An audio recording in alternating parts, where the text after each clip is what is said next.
Hello heart seekers and nature lovers, welcome to Miskayani.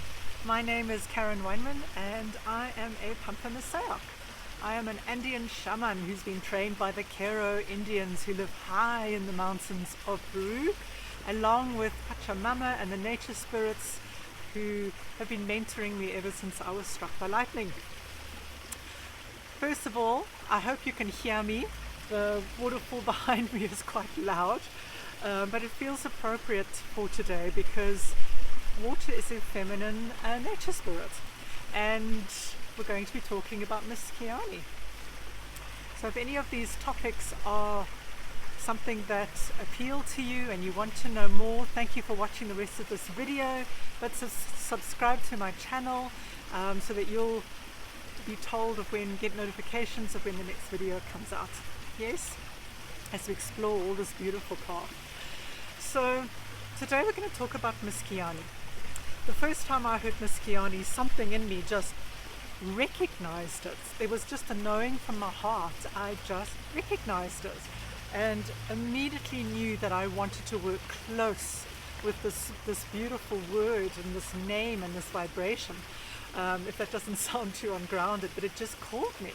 And so, yeah, probably a decade ago, opened my website and my Facebook page and everything under the name of Miskayani, and so I began this business. And maybe 2 years after that began to learn what the Miskayani were or who they were. The name just called me and I followed suit. So what I'm going to share with you today, it is important that you understand that I'm sharing this with you from two sources. The first is from the Qechuas directly, and let me tell you, in case you don't know this, that the Incans and the Qechuas did not have a written language. They today still don't. Everything is passed down and shared orally. Everything is spoken. So everything that this path holds and everything that I teach and everything you see on this channel, I learned through someone telling me. It has been passed down, who knows from how many thousands of years back, but the stories have been told to generation, and each lineage has held a certain content and handed it down. And these days the Qechuas talk about the next Andean shamans coming from the west, and here we are. And so the stories continue. You know, when we are given these initiations and shown these practices, it is on the understanding that we will share them with others so that they can heal and transform. It doesn't just stop with us, it continues. And so, yes, so I called them Miskayani without knowing much about them, and then found out years later that Miskayani was a Qechua word, and is the name of a tribe of feminine warriors.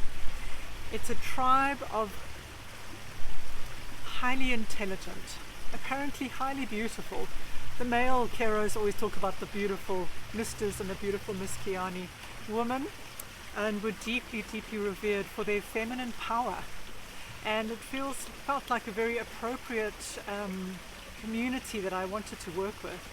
And over the years, I've heard stories about people who were with Qechuas in the jungle, or that they traveled to, or they were on the mountains, and that the Qechua will suddenly go, oh, the misters and the Miskayani are really here.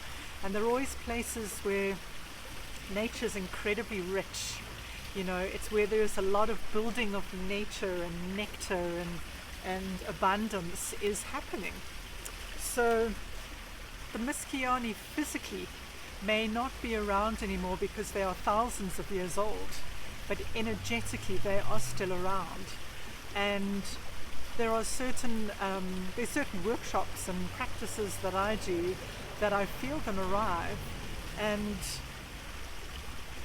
so it's appropriate to be talking about them in the present tense.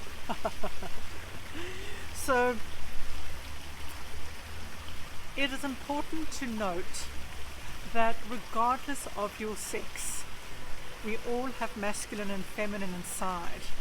And so when I talk about this path being feminine, it does not mean it's only for women. It is for both sexes. It is very much part of the Andean tradition that we will balance the masculine and the feminine within us.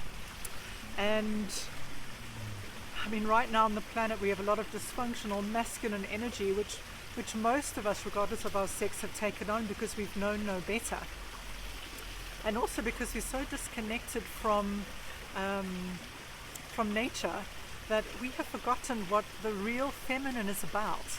It is not a feminine that is defined by our heads.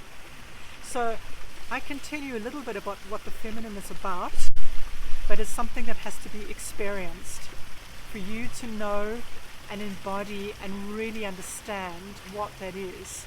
And what's beautiful about the feminine is that, you know, the masculine, in order to lead, has to be quite solo, whereas for the feminine it is all about community. You know, the feminine spirit is never on its own. They're always thinking about their children or their husbands or their community or their oneness with nature. And so as we work with the feminine, it also means that as the feminine within every one of us comes into balance, it will automatically bring the divine masculine back into balance, and then we will have both. And on this topic, I think it's really important to note that today's video I'll be talking a lot about the feminine, but it doesn't mean that there aren't masculine nature spirits. There are, and I'll talk about that later on. But everything is birthed from the feminine. Everything is conceived from the feminine. And so this is where we need to start. All right, so a disclaimer, do not feel like this is a feminine path or you can only be a woman. That is not true. It is for both. So, you know, the masculine aspects within us are all about leadership and what's the word I'm looking for? Asserting, about control, around definition, around rational, logical aspects of our being. Whereas the feminine is all about our hearts. Yes, it's all about trust, it's all about love, it's about patience, it's about creativity, it's all about sensuality, but not only sensuality in a feminine way, in a sexual way, but sensuality as in the senses. So working with the feminine actually wakes up our senses way beyond our intuition. So working with the feminine brings a lot of guidance and a lot of wisdom, and from within us, and brings a power that is from within, not what is out there, but in here. And so it is a very empowering path, regardless of your sex, to start to unravel, balance, heal the feminine that is within us.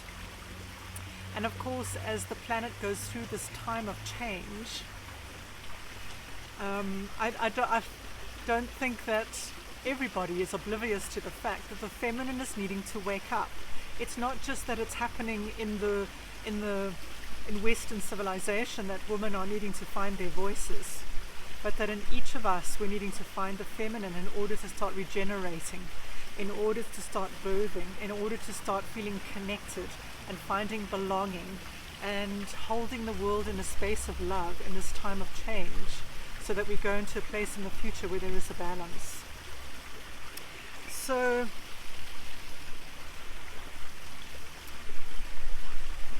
as the feminine builds in you, you will begin to find a balance within yourself. Yes? It's also something that we haven't really been taught, but starts to unfold. It's beginning to rain on me. There's more water from the sky. So, as the feminine starts to build within you, everything else will start to come back into balance. As we connect with the Miskayani and we welcome the power of the feminine back into our lives, so things start to come back into balance. And so I hope you have found this informative. It is starting to rain more, and so I'm going to have to bring this to an end. But it is a good start so that you know why I called it Miskayani, and what this brings into your life when you work with it. Don't forget you can subscribe below for when I might create a part 2 to this, and it's when it's not raining. I feel very blessed with the rain. If you have any questions, please ask in the comments below, and I will respond to them, and look forward to seeing you at my next video. Bye for now.